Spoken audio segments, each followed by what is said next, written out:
اپنے زمانے کے ایڈلٹس کو مخاطب کرتا ہے، ان کو تعلیم دیتا ہے، ان کے ذہنوں کا تزکیہ کرتا ہے، ان کے ذہنوں میں اپنا انقلابی فکر بٹھاتا ہے، جاگوزی کرتا ہے، پھر ان میں سے جو موٹیویٹ ہو جاتے ہیں اور جو رسپونڈ کرتے ہیں ان کو جمع کرتا ہے، منظم کرتا ہے، طاقت بناتا ہے۔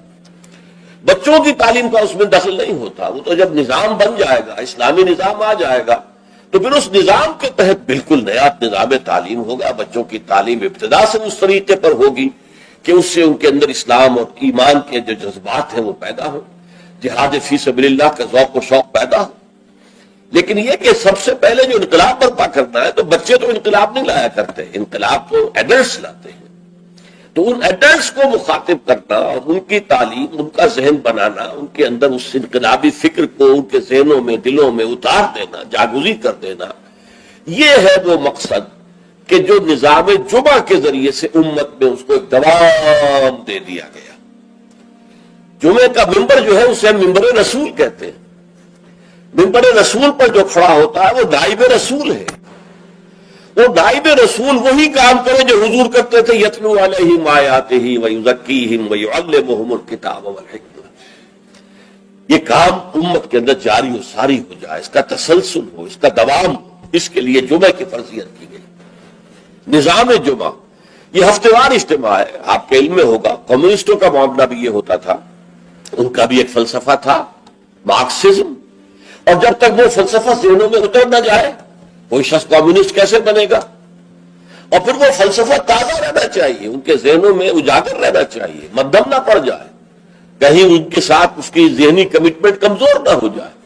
تو وہ اپنے ویکلی میٹنگز کرتے تھے، اس میں کیا کرتے تھے؟ اسی فلسفے کی تجدید، اسی کی اور گہرائیوں میں اترنا، تاکہ ذہنوں کے اندر وہ فلسفہ راسخ رہے۔ جب فلسفہ راسخ رہے گا تو انقلابی فرور، انقلابی ذیل، انقلابی جذبہ بھی برقرار رہے گا اور انسان جو ہے تن من دھن لگا دے گا۔ تو یہ ربط ہے سورہ جمعہ کے ساتھ احکام جمعہ کا، اور یہ تو واضح ہے کہ در حقیقت اس سورہ مبارکہ کا نام ہی اس حکم جمعہ کے حوالے سے لیا گیا ہے۔ اچھا، اب اس میں حکم جمعہ کی اہمیت کیا ہے اس کو آپ سمجھیے۔ میں چند احادیث آپ کو سنا رہا ہوں۔ ترمذی شریف کی روایت ہے، من ترک الجمعہ ثلاث مرات تہاونا طبع اللہ علی قلبہ، جس شخص نے 3 جمعے چھوڑ دیے کسر کی وجہ سے، یعنی کوئی اور عذر نہیں ہے، بیماری نہیں تھی، مسافر نہیں تھا، کوئی نہیں گزر، تہاونا، بس وہ اس کی اہمیت کو نہ سمجھتے ہوئے، اس کو کہتے ہیں ہون، جو آسانی سی بات ہو، بس کوئی اہمیت نہ ہو جس کی، تو تہاونا طبع اللہ علی قلبی، اللہ تعالیٰ اس کے دل پر مہر کر دے۔ اور یہ مہر کر دینا وہ بدترین سزا ہے جو بدترین کافروں کو دنیا میں دی جاتی ہے۔ ختم اللہ علی قلوبہم وطبع اللہ علی قلوبہم، یہ بدترین کافروں کی سزا ہے۔ جو مسلمان جمعے کی اہمیت کو نظر انداز کرتے ہوئے بغیر کسی عذر کے اگر وہ جمعہ چھوڑ دے گا 3 جمعے، تو اس کے دل پر مہر ہو جائے گا۔ من ترک ثلاث جمع تہاونا بها طبع اللہ علی قلبہ، پہلی روایت ترمذی کی تھی، یہ ابو داؤد اور نسائی کی ہے۔ وقال مالک، امام مالک نے موطا میں جو بات کہی ہے وہ یہ ہے کہ لا ادری عن النبی صلی اللہ علیہ وسلم ام لا الا انه صفوان بن سلیم رضی اللہ عنہ قال من ترک الجمعة ثلاثا من غیر عذر ولا علت طبع اللہ علی قلبہ۔ امام مالک نے جو ان کی کتاب مشہور ہے الموطا، حدیث کا پہلا مجموعہ، حدیث اور فقہ دونوں کا، اس میں کہتے ہیں امام مالک کہ میں یہ تو نہیں کہہ سکتا کہ یہ صفوان ابن سلیم نے رضی اللہ عنہ حضور سے سن کر کہا یا خود کہا، لیکن ان کا قول یہ ہے کہ جس نے بھی 3 جمعے ترک کر دیے بغیر کسی عذر کے، بغیر کسی بیماری کے، طبع اللہ علی قلبہ، اللہ تعالیٰ اس کے دل کے اوپر مہر کر دے گا۔ سب سے سخت حدیث یہ صحیح مسلم کی ہے، عبداللہ ابن عمرو بن العاص اور ابو ہریرہ دونوں سے مروی ہے رضی اللہ تعالی عنہما، انہما سمعا النبی صلی اللہ علیہ وسلم، یہاں بالکل یہ مرفوع حدیث ہے کہ ان دونوں نے سنا حضور سے یہ فرماتے ہوئے، لَيَنْتَهِيَنَّ أَقْوَامٌ مِّنْ غَدِرِهِمُ الْجُمُعَاتِ أَوْ لَيَخْتِمَنَّ اللَّهُ عَلَىٰ قُلُوبِهِمْ ثُمَّ لَيَكُونُنَّ مِنَ الْغَافِلِينَ، لوگ باز آ جائیں اپنی جمعے کی نماز کو ترک کرنے سے، ورنہ لازماً اللہ تعالیٰ ان کے دل پر ختم کر دے گا، مہر لگا دے گا۔ یہ وہی لفظ ہے جو سورہ بقرہ کی ابتدا میں آیا ہے، ان الذین کفروا سواء علیہم انذرتہم ام لم تنذرہم لا یؤمنون ختم اللہ علی قلوبہم وعلی سمعہم وعلی ابصارہم غشاوہ، پھر وہ غافلوں میں سے ہو جائیں گے۔ اسی صحیح مسلم میں حضرت عبداللہ ابن مسعود سے ایک اور روایت ہے، ان النبی قال لقوم یتخلفون عن الجمعۃ لقد حممت ان آمر رجلا یصلی بالناس ثم احرق علی رجال یتخلفون عن الجمعۃ بیوتہم۔ حضور نے فرمایا میرا یہ دل چاہتا ہے کہ میں کسی اور شخص کو امامت کے لیے کھڑا کر دوں اور ان لوگوں کے گھروں میں جا کر ان کے سمیت آگ لگا دوں کہ جو جمعے کے اندر حاضر نہیں ہوتے۔ اب آپ ایک طرف حضور کی شخصیت کو دیکھیں، آپ کے اندر نرمی تھی، رقت تھی، شفقت تھی، محبت تھی، رأفت تھی، لیکن دوسری طرف سختی کا یہ عالم ہے کہ جمعے کی اہمیت تاکہ معلوم ہو جائے کہ جمعے کی اہمیت کیا ہے۔ یا ایھا الذین آمنوا اذا نودی للصلاۃ من یوم الجمعۃ فاسعوا الی ذکر اللہ وذروا البیع۔ اے ایمان کے دعوے دارو، جب پکارا جائے نماز کے لیے جمعے کے دن، مراد ہے نماز جمعہ۔ ویسے تو ظاہر بات ہے کہ اذان تو فجر کی بھی ہوگی، عصر کی بھی، مغرب کی بھی، عشاء کی بھی، یہاں مراد کیا ہے؟ نماز جمعہ کے لیے جب اذان دی جائے فاسعوا الی ذکر اللہ، لفظی ترجمہ تو ہوگا تو پھر دوڑ پڑو اللہ کے ذکر کی طرف۔ سعی کے معنی دوڑنا ہے، لیکن یہ کہ چونکہ حضور نے صلی اللہ علیہ وسلم دوڑنے سے منع کیا ہے، لہذا لپکو، یعنی ہمتاً متوجہ ہو جاؤ۔ اب کوئی کاروبار دنیاوی تمہیں اپنا ذرا اس گاہک کو نپٹا لوں، پھر نہیں، فوراً کاروبار بند۔ فرمایا فاسعوا الی ذکر اللہ وذروا البیع، کاروبار چھوڑ دو۔ ذالکم خیر لکم ان کنتم تعلمون، یہی تمہارے لیے بہتر ہے اگر تم سمجھو۔ اب دیکھیے، غور کیجئے اس میں کہ ہو سکتا ہے کوئی شخص، کوئی دکاندار بیچارہ صبح سے بیٹھا تھا، کوئی گاہک نہیں آیا، عین جس وقت گاہک دکان میں داخل ہوا اسی وقت اب اذان جمعہ کی آواز آ گئی۔ اب بڑے سخت امتحان میں ہے وہ، لیکن فرمایا گیا ذالکم خیر لکم، بظاہر گھاٹے کا سودا ہے، صبح سے بیکار بیٹھے سے کوئی گاہک نہیں تھا، اب آیا ہے تو نماز کی اذان آ گئی، چھوڑ کے جانا پڑے گا۔ ضرور پہ کاروبار چھوڑ دینا یہ لازم ہے، یہ حکم ہے، یہ واجب ہے، فرض ہے چھوڑ دینا، اس میں کسی قسم کی کوتاہی جو ہے وہ پسندیدہ نہیں ہے۔ تو جمعہ کی اہمیت کے لیے ایک طرف تو قرآن مجید کے یہ الفاظ، یا ایھا الذین آمنوا اذا نودی للصلاۃ من یوم الجمعۃ فاسعوا الی ذکر اللہ وذروا البیع ذالکم خیر لکم ان کنتم تعلمون، اور اس کے ساتھ جمع کیجئے وہ احادیث جو میں آپ کو سنا چکا ہوں۔ اگر 3 جمعے کسی مسلمان نے بغیر عذر کے، ہاں عذر ہو سکتا ہے، آپ بیمار ہیں تو آپ پر فرض نہیں ہے، آپ مسافر ہیں تو مسافر پر فرض نہیں ہے، آپ غلام ہیں کسی کے تو آقا کی اجازت کے بغیر نہیں جا سکتے، لہذا غلام پر بھی جمعہ فرض نہیں ہے، بچے پر بھی جمعہ فرض نہیں ہے، خواتین پر جمعہ فرض نہیں ہے، وہ اپنی ظہر کی نماز اپنے گھروں میں ادا کریں، جمعہ کی فرضیت نہیں ہے۔ لیکن جس پر جمعہ فرض ہے اور پھر وہ صرف تہاوناً، کسل مندی یا اس کی اہمیت کو نہ سمجھتے ہوئے وہ اگر جمعے مسلسل 3 ترک کر دے گا تو طبع اللہ علی قلوبہم بھی آ گیا، اور ختم اللہ علی لیختمن اللہ علی قلبہ، اللہ تعالیٰ اس کے دل کے اوپر مہر کر دے گا۔ اچھا، اس میں اب جو نوٹ کرنے کی بات ہے وہ یہ ہے، جمعے کو جمعہ بنانے والی شے خطبہ جمعہ ہے۔ نماز تو ظہر کی نماز کا قائم مقام جمعہ ہے نا، ظہر کے 4 فرض ہیں اور جمعے کے 2 ہیں، تو نماز اصل شے نہیں ہے، اصل شے جو ہے خطبہ جمعہ ہے جس نے کہ جمعے کو اہمیت دی۔ اسی کے خطبہ میں تعلیم ہوتی ہے، تلقین ہوتی ہے، جسے میں نے کہا اصل جو مقصد ہے یہ ہفتے وار اجتماع ہے۔ اس ہفتے وار اجتماع میں تازہ کرنا ہے اپنے نظریے کو، اپنے خیالات کو، اپنے نظریات کو، اپنے عقائد کو تازہ کرنا ہے، اسے پانی دینا ہے، سینچنا ہے، اور یہ کام در حقیقت خطبے کا ہے۔ ویسے یہ کہ تاریخی اعتبار سے جان لیجئے کہ اسلام جو ہے، شروع سے اسلام ہے، حضرت آدم سے لے کر حضور تک اور آج تک اصل دین جو ہے وہ اسلام ہے، ان الدین عند اللہ الاسلام۔ یہ تو اسلام کے ایڈیشنز ہیں کہ ایک خاص احکام جو حضرت موسیٰ کو دیے گئے تو وہ اس وقت کے لوگوں کے لیے وہ لازم تھے، پھر وہ احکام جو ہے شریعت محمدی کی شکل میں آئے ہیں صلی اللہ علیہ وسلم، تو ہم پر وہ واجب ہے، لازم ہے۔ لیکن یہ کہ یہ نظام جو ہے رہا ہے ان تمام مذاہب میں کہ ہفتے کے ایک دن کو فارغ کیا جائے اللہ کی یاد کے لیے. چنانچہ یہ حکم جمعہ ہی تھا کہ جو دیا گیا تھا امت موسوی کو علی نبی الصلوۃ والسلام. جمعے کا دن تھا. ہمیشہ سے جمعے ہی کا دن جو ہے وہ در حقیقت مقدس دن ہے اور جمعے ہی کا دن ہے کہ جو ابتدائے آفرینش سے چلا آ رہا ہے اس کام کے لیے. لیکن یہودیوں نے اپنی جو بھی شر پسندی تھی ان کے اندر، ان کے مزاج میں جو بغاوت تھی، ان کا جمعے کو چھوڑو جی ہفتہ کرو. تو اللہ تعالیٰ نے بھی پھر ہفتہ ہی ان پر فرض کر دیا. اور ان کے ہاں یہ ہفتہ اتنا سخت تھا، جمعے کی مغرب کی نماز کے بعد سے لے کر اگلے ہفتے کی مغرب تک 24 گھنٹے کوئی کاروبار دنیاوی مطلقاً حرام تھا. آج بھی امریکہ کے اندر جو لوگ رہتے ہیں، جو کہ پریکٹسنگ جیوز ہیں، جن کے وہ لمبے لمبے بال ہوتے ہیں، ادھر زلفیں ہوتی ہیں، اور انہوں نے لمبے لمبے کوٹ سے رنگ کے پہنے ہوتے ہیں، اور فیلٹ ہیٹ ہوتا ہے ان کا خاص طرز کا سیاہ رنگ کا. یہ جو پریکٹسنگ یہودی ہیں، آرتھوڈاکس یہودی ان کو کہتے ہیں، یہ جمعے کی شام سے اپنے ٹیلی فون کنیکشن بند کر دیتے ہیں. کوئی گفتگو نہیں، ان کے تمام دفاتر بند، گھروں پر بھی کوئی ٹیلی فون نہیں دیں گے، وہ سب بند. اور اس کے بعد ان کا پورا دن گزرتا ہے.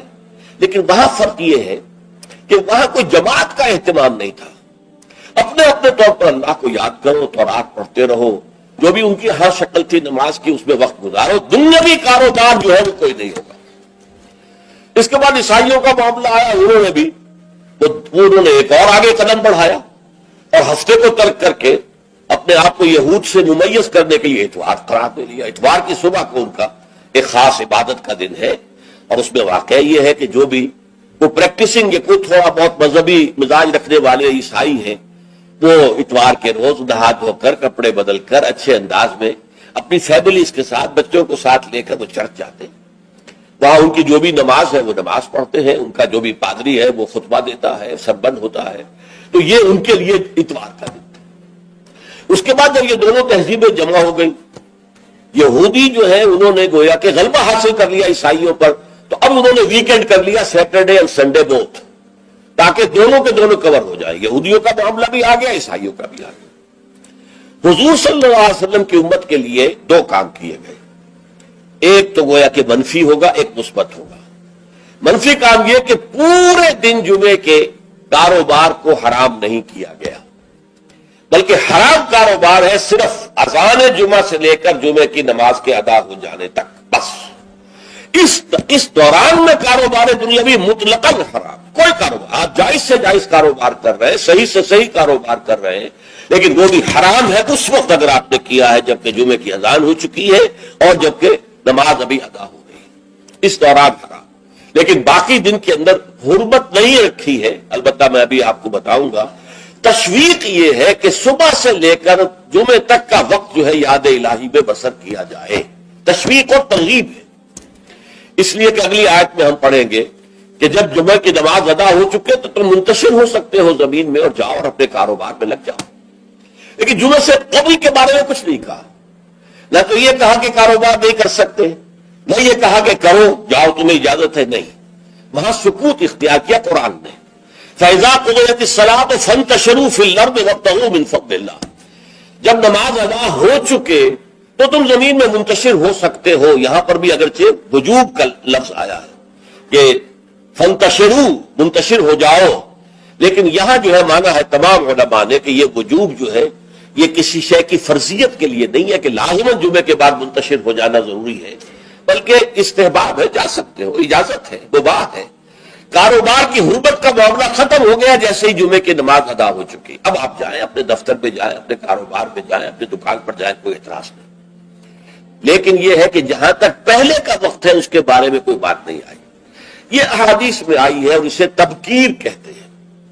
پسندیدہ یہ ہے کہ جمعے کی صبح ہی سے انسان جو ہے وہ اس کام میں مصروف ہو جائے جو کام یہودیوں کے ہاں تھا پورے یوم سبت میں.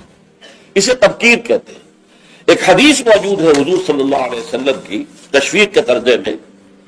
حضرت مالک لائے ہیں اسے ان مولا ابی بکر ابن عبد الرحمن ابن ابی صالح سمان عن ابی ہریرہ ان رسول اللہ صلی اللہ علیہ وسلم قال من اغتسل یوم الجمعۃ غسل الجنابت، جس شخص نے جمعے کے روز غسل کیا، وہ جو کہ پاکی جنابت کی حالت میں غسل کیا جاتا ہے، یعنی کمپلیٹ غسل، اچھی طرح غسل.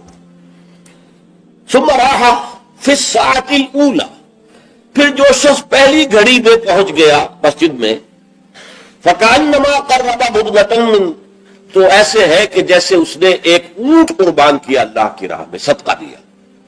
ومن راح فی الساعۃ الثانیۃ، جو دوسرے گھنٹے میں دوسری گھڑی میں گیا، فکأنما قرب بقرۃ، تو ایسے ہے جیسے کہ ایک گائے اس نے اللہ کی راہ میں صدقہ کر دی اور ذبح کر دی، خیرات کر دی. ومن راح فی الساعۃ الثالثۃ، اور جو تیسری گھڑی میں تیسرے گھنٹے میں گیا، فکأنما قرب بشاۃ اور قرن، پھر یہ اس کے برابر ہوگا کہ گویا کہ کسی نے ایک بکری اللہ کی راہ میں ذبح کر دی، صدقہ کر دی، یا کوئی میڈھا کر دیا. ومن راح فی الساعۃ السابعۃ، اور جو گیا چوتھے گھنٹے میں چوتھی گھڑی میں، فکأنما قرب دجاجۃ، تو یہ اس کے برابر ہے کہ گویا کہ اس نے ایک مرغی جو ہے اللہ کی راہ میں دے دی، خیرات کر دی. ومن راح فی الساعۃ الخامسۃ، اور جو پانچویں ساعت میں گیا، فکأنما قرب بیضۃ، تو وہ ایسے ہے گویا کہ اس نے ایک انڈا اللہ کی راہ میں خیرات کر دیا.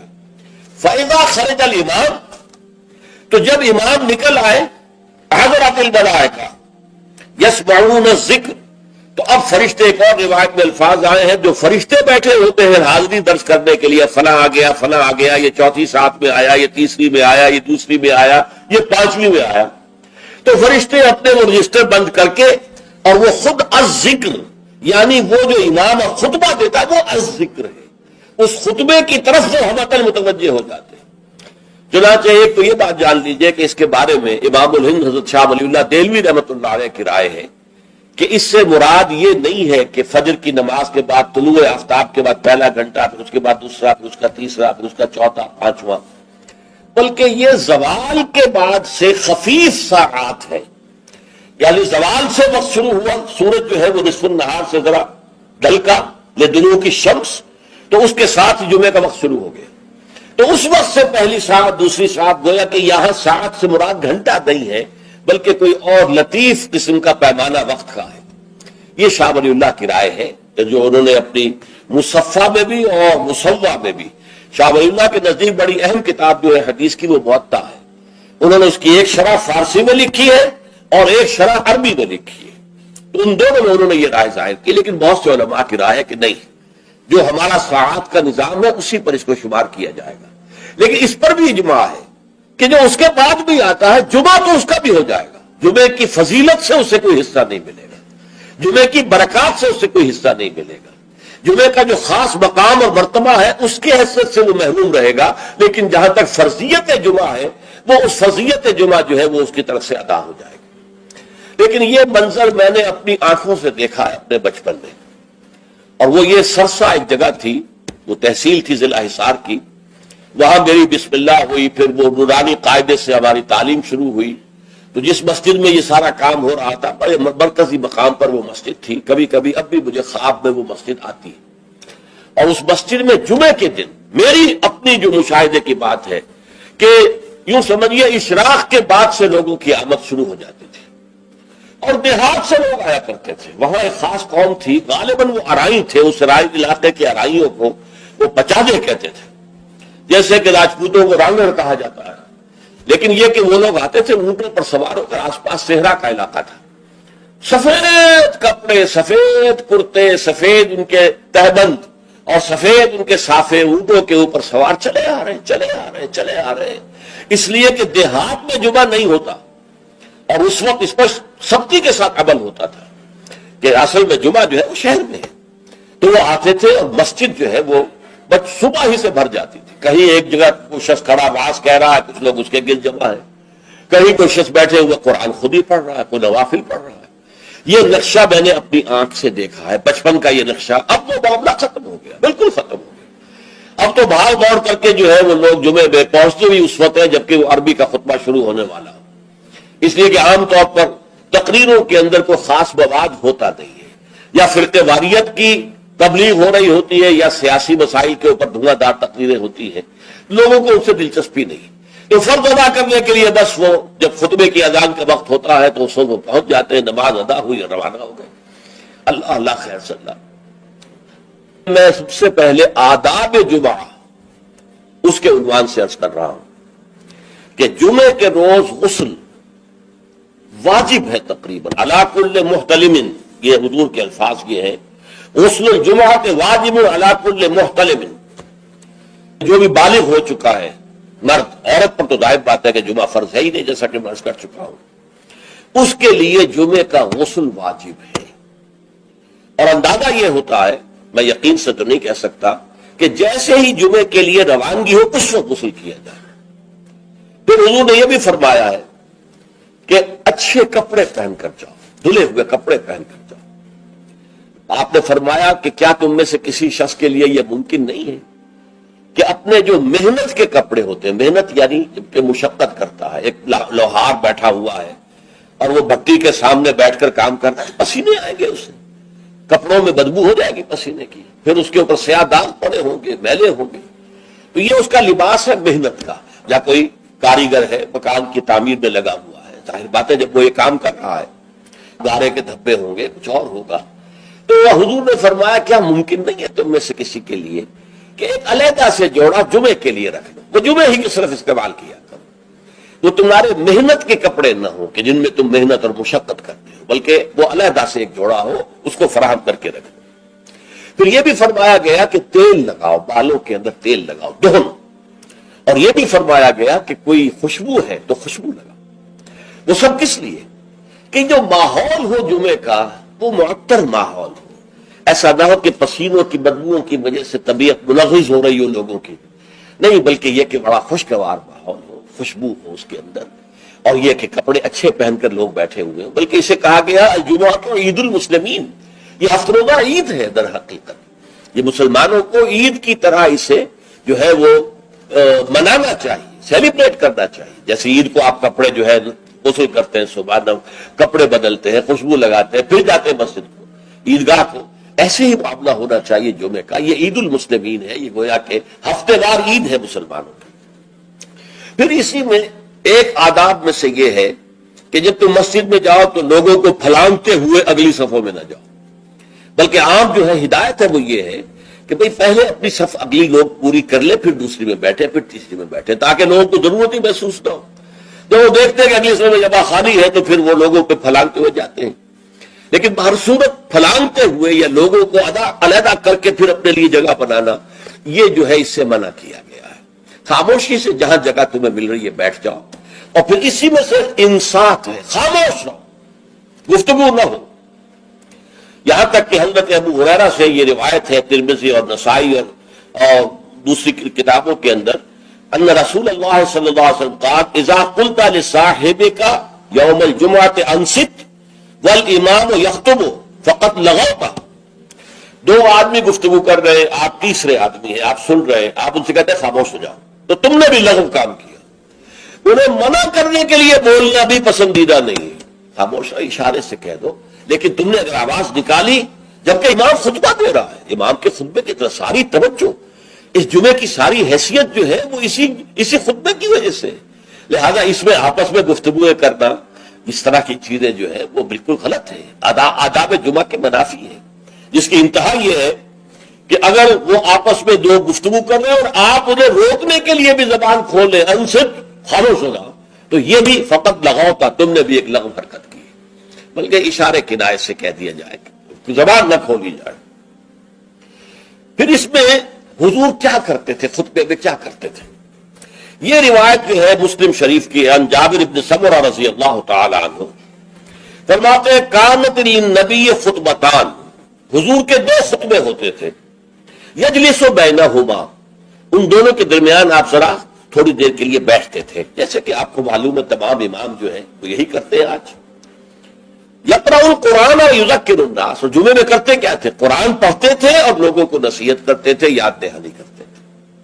اب اس میں ایک بات تو سامنے آ گئی، دو خطبے ہوتے تھے، حالانکہ ہمیں معلوم ہے، تیقن کے ساتھ معلوم ہے، حضور لمبے خطبے کبھی نہیں دیتے تھے، لمبی تقریر کبھی نہیں کرتے تھے، آپ کی تقریر بالکل مختصر ہوتی تھی۔ یوں سمجھیے کہ جو ما قل و کفا خیر مما کثر و الہا، کم ہے لیکن وہ کفایت کر جائے. تو بڑی لمبی چوڑی تقریریں جو ہے اس کی اب اس میں فائدہ کیا تھا؟ عربی زبان قرآن کی، عربی زبان حضور کی، عربی زبان آپ کے سامعین کی. لہذا اب بات صرف یہ رہ گئی کہ از دل خیزت پر دل خیزت، دل سے نکلے دل پر اتر جائے. ہمارا مسئلہ مختلف ہے، ہم عربی نہیں جانتے، خطبہ عربی میں ہے. اب خطبہ تو سمجھ میں لوگوں کے کچھ آتا ہی نہیں، خطبہ کے ذریعے تو جو مقصد خطبہ ہے وہ حاصل نہیں ہوتا. لہذا وہ تقریر کرتے ہیں، پہلے وعظ کرتے ہیں، اس میں بھی آپ پہلے کچھ قرآن پڑھیں گے تو ترجمہ کریں گے، وضاحت کریں گے، تب ان لوگوں کی سمجھ آئے گا. لیکن حضور کا معاملہ کیا تھا؟ وہ یہ کہ کان للنبی صلی اللہ علیہ وسلم خطبتان یجلس بینہما. اچھا، اس سے میں یہ سمجھتا ہوں، واللہ عالم، میرا گمان ہے کہ اس سے در حقیقت اشارہ اس طرف ہے کہ یہ خطبہ در حقیقت 2 رکعتوں کے قائم مقام ہے. ظہر کی رکعتیں 4 اور جمعے کی رہ گئی 2 رکعتوں کے قائم مقام 2 خطبے. ورنہ نہ تو حضور معاذ اللہ اتنے کمزور تھے کہ چند منٹ کھڑے ہونے کے بعد آپ کو استراحت کی اور بیٹھنے کی اور آرام کرنے کی جو ہے ضرورت ہوتی، نہ آپ کے خطبے اتنے طویل ہی ہوتے تھے. لہذا یہ گویا کہ علامتی ہے، اس بات کے لیے ایک علامتی اہمیت رکھنے والی بات ہے کہ یہ 2 خطبے در حقیقت 2 رکعت نماز کے قائم مقام. اب جیسے نماز میں آپ بات نہیں کر سکتے، اسی طریقے سے خطبے کے دوران بھی آپ بات نہیں کر سکتے. آپ کو خاموش رہنا ہے، مؤدب ہو کر پورے طریقے سے سننا ہے خطبہ. اس کے بعد فرمایا یقرأ القرآن ویذکر الناس. وہ قرآن پڑھتے تھے خطبے میں بھی. اب دیکھیے پڑھنے کے انداز کا فرق ہوتا ہے. ایک شخص قرآن پڑھ رہا ہے، دوسرا شخص قرآن پڑھ رہا ہے، اس کی گہرائیوں میں اتر کر پڑھ رہا ہے. جہاں آواز بلند کرنے کی ضرورت ہے وہاں آواز بلند کرتا ہے، جہاں آواز پست کرنے کی ضرورت ہے وہاں آواز پست کرتا ہے. اس طریقے سے وہ قرآن مجید کے اندر سے صرف اس کے معنی ہی نہیں نکال رہا بلکہ اس کے احساسات کو بھی اجاگر کر رہا ہے. تو حضور جیسے پڑھتے ہوں گے اس کا خیر ہم تصور نہیں کر سکتے، لیکن یہ کہ یہ ضرور آتا ہے کہ حضور کا خطبہ جو ہے وہ ٹھنڈا ٹھنڈا نہیں ہوتا تھا، جذباتی ہوتا تھا. چنانچہ یہ حدیث موجود ہے عبداللہ سے، جابر ابن عبداللہ رضی اللہ تعالی عنہما سے، قال کان رسول اللہ صلی اللہ علیہ وسلم اذا خطب احمرت عیناہ وعلا صوتہ واشتد غضبہ حتی کانہ منذر جیش یقول سبحکم ومسعکم. حضور صلی اللہ علیہ وسلم جب خطبہ دیتے تھے آپ کی آنکھیں سرخ ہو جاتی تھی، آپ کی آواز بلند ہوتی تھی اور آپ پر ایک غضب کی سی کیفیت طاری ہوتی تھی، گویا کہ کوئی سالار ہے، کوئی سپہ سالار ہے جو اپنے لشکر کو بتا رہا ہے کہ وہ دشمن کا لشکر آ چکا ہے، اب یا تو صبح کو تم پر حملہ ہو جائے گا، شام کو ہو جائے گا، تیار ہو جاؤ پوری طریقے سے. تو جیسے کوئی کسی فوج کا سردار جو ہے سپہ سالار اپنے جو سپاہی ہیں ان کو آمادہ کرتا ہے جنگ کے لیے اور انہیں خبردار کرتا ہے کہ دشمن کا لشکر سر پر آ چکا ہے، سبحکم او مسعکم، وہ صبح کو آیا یا شام کو آیا کہ آیا. اس طریقے سے حضور کا خطبہ ہوتا تھا، ٹھنڈا ٹھنڈا نہیں، بلکہ یہ کہ اس کے اندر ایک جوش اور لوگوں کو بھی جوش میں لانے کے لیے ایک ایسا انداز کہ جس سے خود ان کے اندر بھی جوش پیدا ہو جائے. اور اس میں کیا ہوتا تھا؟ قرآن پڑھتے تھے. ایک صحابی نے فرمایا ہے کہ میں نے سورہ قاف حضور کے خطبہ جمعہ سے یاد کی ہے. یعنی عام طور پر آپ سورہ قاف اس طرح پڑھتے تھے کہ پھر مجھے اس کے یاد کرنے میں بڑی آسانی ہو گئی اور میں یاد کر لیا. میں نے اس سے متعلق میری زندگی کا بھی ایک واقعہ ہے، میں بھی حیران ہوں اس طرح کے جب بات پڑھتا ہوں. یہ سن 54 کی بات ہے، جمعیت طلبہ میں میں تھا اس وقت، اسلامی جمعیت طلبہ. تو ایک تربیت گاہ ملتان کی جمعیت نے منعقد کی، اس میں درس قرآن کے لیے مجھے بلایا گیا. وہ ایک محلہ ہے ملتان کا قدیر آباد، اور قدیر آباد میں ایک مسجد تھی حافظ عبدالتواب صاحب کی، مشہور تھی، نابینا تھے. فجر کی نماز ایک روز میں نے اس مسجد میں پڑھی اور اس کے امام نے یا خود حافظ عبدالتواب تھے یا کوئی اور صاحب تھے، واللہ اعلم، مجھے نہیں معلوم، فجر میں سورہ قاف پڑھی. اس قدر عمدگی سے پڑھی، اتنی خوشالحانی سے پڑھی، اس طرح اس کو پڑھتے ہوئے مجھے اپنے اندر جو ہے محسوس ہوا کہ کوئی چیز جو ہے جنبش میں ہے. رقص جاز برہم زلد افلاق را، تو یہ تو انسان کی روح کا ایک رقص ہے کہ جو ہوتا ہے قرآن کے ساتھ. میں نے اسی دن سورت قاف حفظ کر لی، اسی دن. 3 رکوع ہے، چھوٹی نہیں ہے، لیکن اسی دن میں نے حفظ کر لی، اس لیے کہ اس کا اتنا نقش مجھ پر قائم ہو چکا تھا قلب پر کہ پھر اسے یاد کرنا بہت آسان تھا. اسی طرح ایک مرتبہ مولانا اصلاحی صاحب کے پیچھے جمعہ پڑھا، انہوں نے سورہ قیامہ پوری کی پوری خطبے کے پہلے خطبے کے اندر پڑھی اور وہ مجھے یاد ہو گئی. تو اس طریقے سے یہ پڑھنے میں زمین و آسمان کا فرق ہوتا ہے. جو بھی انداز ہے قرآن کا اس کو صحیح طور پر، ورنہ ہمارے یہاں یہ بھی ہے کہ حسن قرات کے لیے جو قواعد مقرر ہو گئے ہیں اس کے تحت پڑھے جاتا ہے تو اس کے اندر وہ کیفیت نہیں ہوتی، وہ جذبہ جو ہے اس سے ٹرانسمٹ نہیں ہوتا. واللہ عالم. بہرحال حضور کا خطبہ جو ہوتا تھا اس میں آپ جب قرآن پڑھتے ہوں گے اس انداز سے تو اس سے جو قلوب کے اوپر گہرا اثر پڑتا تھا تو وہی ہے اصل میں کہ جو مقصود ہے، یذکر الناس، یاد دہانی کرانا. دیکھیے یہی وجہ ہے اس قدر گہرا ربط ہے. جمعے کی 2 رکعتوں میں سے ایک میں سورۃ الاعلی سبح اسم ربک الاعلی، دوسری میں پھر هل اتاک حدیث الغاشیہ سورہ غاشیہ. کیوں؟ اس لیے کہ دونوں میں تذکیر کا حکم ہے. تذکیر، فذکر ان نفعت الذکریٰ سیذکر من یخشی ویتجنبها الاشقی. اے نبی آپ تذکیر کرتے رہیے، آپ تذکیر کرتے رہیے، اور وہ تذکیر جو ہے وہ مفید ہو جائے گی ان لوگوں کے لیے جن کے اندر کچھ بھی رمق ہے ایمان کی. اس تذکیر سے ان کا ایمان تازہ ہو جائے گا اور ان کے اندر جو ہے وہ ایمانی جذبات و کیفیات جو ہے وہ اثر نو پوری بہار پر آ جائے گی. اسی طریقے سے فذکر سورہ غاشیہ میں فرمایا فذکر انما انت مذکر لست علیہم بمسیطر. اے نبی آپ یاد دہانی کرائیے، اور آپ جو ہے ان کے اوپر کوئی ٹھیکیدار تو نہیں ہے، ان کے اوپر آپ کوئی ذمہ دار نہیں بنا دیے گئے، کوئی داروغہ نہیں بنا دیے گئے کہ لازماً آپ انہیں ہدایت پر لے آئے، لیکن یاد دہانی کرائیے. شاید ان کے دل کے اندر سوئی ہوئی روح جو ہے وہ بیدار ہو جائے اور وہ روح جو ہے وہ رقص میں آ جائے قرآن مجید کو سن کر. تو یہ تذکیر کا حکم دونوں میں ہے. اور وہی 2 صورتیں ہیں جو حضور پڑھتے تھے. کبھی تو پڑھتے تھے فجر میں، یہ فجر میں عام طور پر سورہ سجدہ پہلی رکعت میں اور سورۃ الدہر دوسری رکعت میں، لیکن نماز جمعہ میں عام طور پر سورۃ الاعلی اور سورۃ الغاشیہ. تو کیا آپ کرتے تھے؟ یذکر الناس، لوگوں کو یاد دہانی کرتے تھے. تو یہ ہے جمعے کے آداب کے ضمن میں، اور جمعے کا جو مقصد ہے جو معلوم ہوا حضور صلی اللہ علیہ وسلم کے آپ کے عمل مبارک سے کہ یہ تذکیر ہے. تذکیر کسے کہتے ہیں؟ یاد دہانی. آپ کو اپنا مقصد زندگی دوبارہ یاد ہو جائے، تازہ ہو جائے. ہمارے لیے مقصود اللہ کی رضا ہے، دنیا کی کوئی شے مقصود نہیں ہے، مطلوب نہیں ہے. دنیا بس ضرورت کی شے ہے، پرتنے کی شے ہے. زندگی اور جان کا رشتہ قائم رکھنے کے لیے جو ضروری ہے وہ ہمیں حاصل کرنا ہے، لیکن یہ کہ اس سے زیادہ نہیں. مطلوب لا مطلوب الا اللہ، لا مقصود الا اللہ، لا محبوب الا اللہ. مطلوب و مقصود و محبوب حقیقی اللہ کے سوا کوئی. پھر یہ کہ ہمارا فرض ہے اللہ کے لیے جہاد کرنا، جانے دینا، اپنا مال خرچ کرنا، اس کی صلاحیت جو ہے پیدا کرنا اپنے اندر، یہ ہمارے اوپر فرض ہے، لازم ہے. یہ دونوں چیزیں تازہ ہوتی رہیں. اگر کہیں کوئی گردہ غبار آ گیا ہے ماحول کے اثرات سے، یہ دھندلا سا گیا ہے اگر آئینہ دل، تو اسے پھر صاف اور شفاف کر دیجئے جمعے کے خطبے کے ذریعے سے. تو یہ گویا کہ وہ اسلامی انقلابی جماعت جس کو حزب اللہ کہا گیا قرآن مجید میں، تو یہ حزب اللہ کا ہفتے وار اجتماع ہے.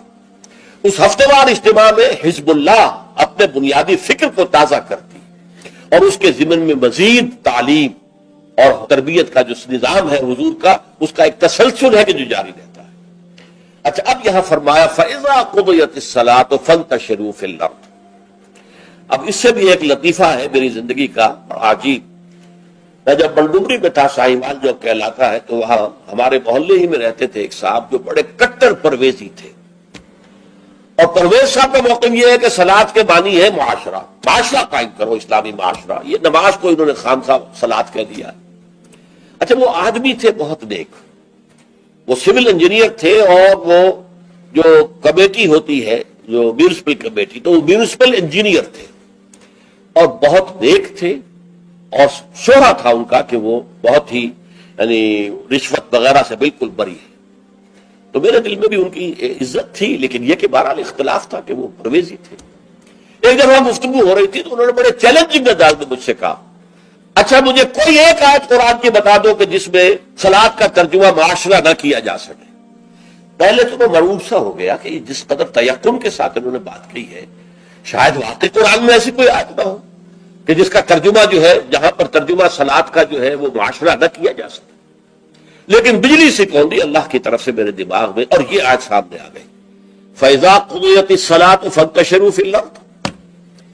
اب یہاں معاشرہ مانی لیں گے تو معاشرے کو تلپٹ کر کے ختم کر کے پھر منتشر ہو جاؤ، فساد پیدا کرو، یہ اس کے معنی ہے۔ مجھے آج تک یاد ہے، میں نے کہا یہاں تو نماز، یہ فیضا قضیت الصلاۃ، جب پوری ہو چکے نماز یا پورا ہو چکے صلاۃ، یا تو کوئی عمل جو ہے وہ ہو سکتا ہے کہ جو ختم ہو جائے۔ معاشرہ مراد لیں گے تو مطلب معاشرے کو ختم کر دو، تلپٹ کر دو، کیوس کر دو۔ کوئی جواب نہیں تھا ان کے پاس۔ میں نے کہا نا شریف آدمی تھے، یہ نہیں کہ خام خواہ کو الجھے، بالکل خاموش ہو۔ تو یہ ہے فیضا قضیت الصلاۃ، جب نماز ادا ہو جائے، فانتشروا فی الارض، تو زمین میں منتشر ہو سکتے ہو، لازم نہیں ہے۔ بہت سے نیک مسلمانوں کو میں نے دیکھا ہے جمعے کے بعد سے عصر تک بیٹھے رہتے ہیں مسجد کے اندر، اللہ کی یاد۔ تو یہ نہیں ہے کہ حکم ہے، وہ حکم کی خلاف ورزی کرنا نہیں۔ ہاں جا سکتے ہو، نہ جاؤ، تمہارا کاروبار ہے، تمہاری دکان ہے، تمہارا دفتر ہے، اس میں جانا ہے جاؤ۔ فانتشروا فی الارض وابتغوا من فضل اللہ، اللہ کا فضل تلاش کرو۔ اب یہاں یہ بہت اہم مقام ہے کہ مراد ہے رزق، لیکن رزق کو اللہ کا فضل قرار دیا جا رہا ہے۔ اس کو سمجھ لیجئے، یہ اسلام کا جو معاشی فلسفہ ہے، اس کے جو فلسفیانہ اصول ہیں، ان میں سے ایک اصول یہ ہے کہ چاہے محنت تم نے کی ہے، کھیت میں ہل تم نے چلایا ہے، بیج تم نے ڈالا ہے، اس کو سینچا تم نے ہے، پھر فصل جو ہے اس کی حفاظت تم نے کی ہے، پھر فصل کاٹی ہے، پھر تم دانے گھر لائے ہو، پھر ان کو پیسا ہے، پھر ان کی روٹی پکائی ہے، یہ سب کچھ تم نے کیا، لیکن اسے اللہ کا فضل سمجھو، اپنا کسب نہ سمجھو۔ کسب جو ہے وہ نیکی اور بدی کے لیے ہے۔ انسان نیکی کما رہا ہے، یہ اس کی کمائی ہے، بدی کما رہا ہے، یہ اس کی کمائی ہے۔ جہاں تک رزق کا تعلق ہے، یہ اللہ کا فضل ہے، اور فضل اسے کہتے ہیں جو بلا استحقاق دیا جائے، جس کا تقاضا نہ کیا جا سکے۔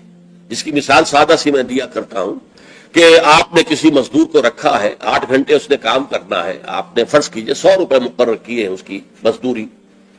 دن بھر آپ نے دیکھا کہ مزدور بڑی محنت سے کام کرتا، دل لگا کے کام کیا اس نے، چاہے کوئی دیکھ رہا ہو چاہے نہ دیکھ رہا ہو۔ ایک تو ہوتے ہیں وہ کوئی دیکھ رہا ہے تو کام میں لگ گئے، کوئی نہیں دیکھ رہا ہے تو بیٹھ گئے، نہیں، اس نے بڑی جی لگا کے کام کیا ہے۔ تو شام کو آپ اسے 100 روپے بھی دیتے ہیں، 10 روپے اور دیتے ہیں۔ یہ 10 روپے فضل ہے، یہ وہ ڈیمانڈ نہیں کر سکتا، ڈیمانڈ تو 100 کر سکتا تھا، 100 طے ہوئے تھے، لیکن آپ نے اپنی طرف سے بغیر اس کے کسی قانونی استحقاق کے 10 روپے اسے دے دیے، یہ فضل ہے۔ اسی طریقے سے رزق جو بھی انسان کو ملتا ہے وہ فضل ہے اللہ کا، اسے اپنا کسب نہ سمجھو۔ جب تم سمجھو گے یہ اللہ کا فضل ہے تو پھر دیکھو گے اللہ اس کو کس طور سے خرچ کرنا چاہتا ہے، کروانا چاہتا ہے مجھ سے، کس کس کے حقوق اللہ نے اس میں رکھے۔ تو فَابْتَغُوا مِن فَضْلِ اللَّهِ وَاذْكُرُوا اللَّهَ كَثِيرًا، لیکن اس میں بھی اللہ کو کثرت کے ساتھ یاد کرو۔ یہ نہ ہو کہ مسجد میں تو اللہ کا ذکر ہوا، باہر نکل گئے تو بھول گئے، نہیں، بلکہ یہ کہ جو کام کر رہے ہو اس میں کام میں تمہارے ہاتھ مصروف ہو اور دل تمہارا جو ہے وہ اللہ کے ساتھ لگا ہوا، جسے آپ کہتے ہیں پنجابی میں ہتھ کارول دل یار ول۔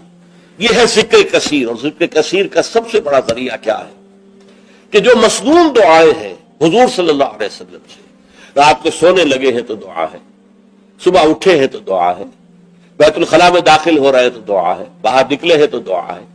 ظاہر بات ہے کوئی ایکسٹرا ٹائم تو آپ کا نہیں لگ رہا، وہ کام کر رہے ہیں آپ، لیکن ہر کام پہ شیشہ دیکھا ہے، آئینہ دعا ہے، کپڑے بدلے ہیں دعا ہے، گھر سے نکلے ہیں مسجد کے لیے دعا ہے، مسجد میں داخل ہوئے تو دعا ہے، مسجد کے اندر تو ذکر ہے ہی ہے سارا، باہر نکلے ہیں تو دعا ہے، بازار میں داخل ہو رہے ہیں تو دعا ہے، بازار سے واپس آ رہے ہیں تو دعا، ہر کام کے لیے دعا ہے۔ یہ دعا جو ہے یہ ذکر کثیر کا سب سے بڑا طریقہ ہے، ذریعہ ہے، اور اس کے اندر دوہری ہے بات کہ ایک تو آپ کا اللہ سے تعلق قائم ہو گیا کہ آپ نے دعا اللہ سے کی ہے، ایک آپ کا تعلق حضور کے ساتھ قائم ہو گیا کہ آپ نے الفاظ وہ استعمال کیے جو حضور کے الفاظ ہیں، تو گویا کہ دو نسبتیں تازہ ہو گئیں جب بھی آپ نے ایک مسنون دعا پڑھی ہے۔ تو دعا ادعیہ مسنونہ جو ہے در حقیقت وہ دوام ذکر کا سب سے بڑا ذریعہ ہے۔ اس کے لیے علیحدہ سے وقت نکال کر کوئی آسن بنا کر اور کوئی ضربے لگا کر اس کی ضرورت نہیں، بلکہ ہر کام کرتے ہوئے تو زندگی کے ہر کام کے ساتھ دعا ہے، اور وہ دعا ہے مسنون جو حضور سے ثابت ہے۔ لہذا دو نسبتیں جو ہے جس کو آپ کہتے ہیں ایک تیر میں دو شکار، اللہ سے دعا ہو گئی، اللہ سے تعلق قائم ہو گیا، اور الفاظ آپ نے وہ استعمال کیے جو محمد رسول اللہ سے منقول ہے صلی اللہ علیہ وسلم. آپ کا تعلق حضور کے ساتھ قائم ہو گیا. وَاذْكُرُوا اللَّهَ كَثِيرًا لَعَلَّكُمْ تُفْلِحُونَ تاکہ تم فلاح پاؤ. اب جو تیسری اور آخری آیت ہے وہ ایک خاص واقعے سے متعلق ہے. وَإِذَا رَأَوْا تِجَارَةً أَوْ لَهْوًا انفَضُّوا إِلَيْهَا. اے نبی ان لوگوں کا حال یہ ہے.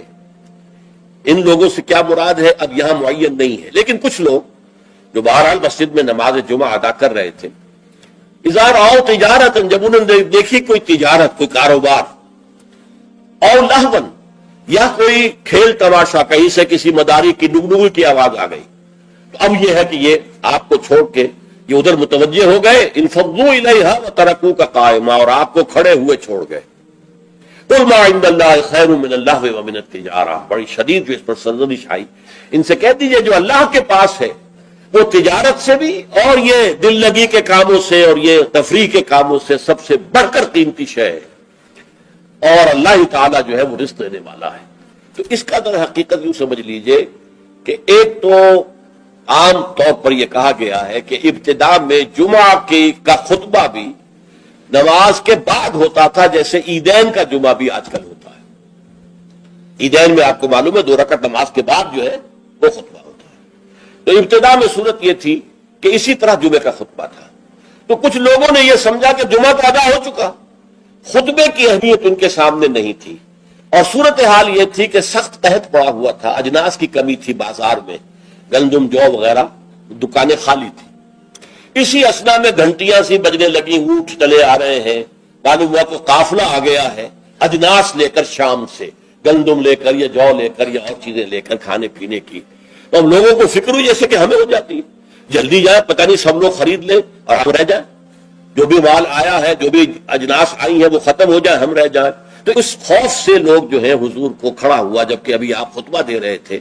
اور اگر واقعتاً وہ بات صحیح ہے کہ نماز ادا ہو چکی تھی تو خطبہ جو ہے وہ بات کی انہوں نے اضافی شے سمجھی، اس کی کوئی اہمیت نہ سمجھی، وہ چلے گئے. تو میں اسی روایت کو زیادہ صحیح سمجھتا ہوں کہ جمعہ جو ہے وہ ابتدا کے اندر جمعے کا خطبہ بھی نماز کے بعد ہوتا تھا. تو لوگ چلے گئے. انفضوا الیہا وترکوک قائما. میرے نزدیک یہ کہ اگر نماز ادا نہ ہوئی ہوتی تو مجھے گمان نہیں ہے کہ کوئی ایک شخص بھی وہاں سے نکلتا. اچھا، نکلنے والوں میں ظاہر بات ہے کہ سب سے پہلی فہرست پر تو منافقین ہوں گے جن کے دلوں میں ایمان ہے ہی نہیں، یا ضعیف الایمان لوگ ہوں گے، یا کچھ غافل قسم کے ہوں گے جنہیں خطبے کی اہمیت کا علم نہیں تھا. تو اسی اعتبار سے بڑی مناسبت ہے کہ یہ آخری آیت جڑی ہوئی ہے اگلی سورت سے، سورہ منافقون، اور اس میں بھی اذا جاءک المنافقون قالوا نشهد انک لرسول اللہ واللہ یعلم انک لرسولہ واللہ یشہد ان المنافقین لکاذبون. تو گویا کہ یہ اس طریقے سے جڑ گئی ہیں دونوں صورتیں، سورہ جمعہ اور سورہ منافقون. اور حضور صلی اللہ علیہ وسلم اسی وجہ سے کبھی کبھی سورہ جمعہ اور سورہ منافقون فجر میں پڑھتے تھے. اکثر تو میں بتا چکا ہوں کہ سورہ سجدہ اور سورہ دہر، لیکن کبھی کبھی سورہ جمعہ اور سورہ منافقون پڑھتے تھے کیونکہ یہ آپس میں جڑی ہوئی ہے. وَإِذَا رَأَوْا تِجَارَةً أَوْ لَهْوًا انفضوا إِلَيْهَا. اب یہاں پر لوگوں کی ہدایت کے لیے لہو کا لفظ بھی اضافہ کر دیا گیا. جو واقعہ میں نے بیان کیا اس میں صرف یہ کہ گندم یا کچھ اور جو ہے وہ اجناس جو ہے ان کی کمی تھی، اور اس وقت وہ قافلہ آ گیا تو بہت سے لوگ ادھر متوجہ ہو گئے، اور حضور کا جو خطبہ جاری تھا اس کی پرواہ نہیں کی. اس پر سرزنش کی گئی. اس سے اضافی فائدہ کیا ہوا کہ خطبے کی اہمیت واضح ہو گئی کہ نماز جمعہ تو ہے ہی خطبے کے لیے، ورنہ نماز تو تم زور کی پڑھتے ہو، 4 رکعتیں پڑھتے ہو، اور یہاں تم نے 2 رکعتیں پڑھی ہیں. اصل میں تو یہ خطبہ جو ہے وہی ہے در حقیقت جس کے ذریعے سے اپنے انقلابی فکر کو تازہ رکھنا ہے، اپنے انقلابی جذبے کو، جہاد اور قتال کے جذبے کو برقرار رکھنا ہے. یہ اس کے لیے ایک نظام تعلیم ہے، تعلیم بالغہ کا نظام. اب اگرچہ اس وقت صورت یہ ہے کہ نماز جمعہ کی اور خطبہ جمعہ کی وہ حیثیت الا ماشاء اللہ کہیں کہیں اگر ایسا ہو تو ہو کہ یہ مقصد پورا ہو رہا ہو، ورنہ حقیقت میں نہیں ہوتا. یا فرقے واریت کی بحثیں ہوتی ہیں، ایک دوسرے پر کفر کے فتوے لگتے ہیں، اور یا یہ کہ کچھ سیاسی مزاج کے جو ہے وہ سیاست پر گفتگو کرتے ہیں. تو یہ نہیں ہے، لیکن پھر بھی کھنڈر بتا رہے ہیں عمارت عظیم تھی. آج بھی مسلمان جس اہتمام کے ساتھ جمعے کے لیے جاتے ہیں، جتنی بڑی بڑی گیدرنگز ہوتی ہیں، کانگریگیشنز ہوتی ہیں، تو اس سے معلوم ہوا کہ محمد کا قائم کردہ یہ نظام صلی اللہ علیہ وسلم کس قدر محکم تھا، اور آج تک بھی بڑا پیارا ہی مصرع ہے، کھنڈر بتا رہے ہیں عمارت عظیم تھی، اگرچہ وہ اصل عمارت تو ختم ہوئی، رہ گئی رسم ادا روح بلالی نہ رہی، فلسفہ رہ گیا تلقین غزالی نہ رہی، نماز و روزہ و قربانی و حج یہ سب باقی ہے، تو باقی نہیں ہے، اللہ کی روح جو ہے تقوی اللہ وہ ختم ہو چکی ہے۔ لیکن یہ ہے کہ پھر بھی یہ کھنڈر جو ہے یہ بھی بتا رہے ہیں کہ عمارت جب تھی قائم تو کتنی عظیم ہوگی، جبکہ اس کے ڈھانچے کے اندر اس کی روح بھی تھی، تذکیر، یاد دہانی، اسلام کے انقلابی جذبات کو تازہ کرنا، اپنے انقلابی فکر توحید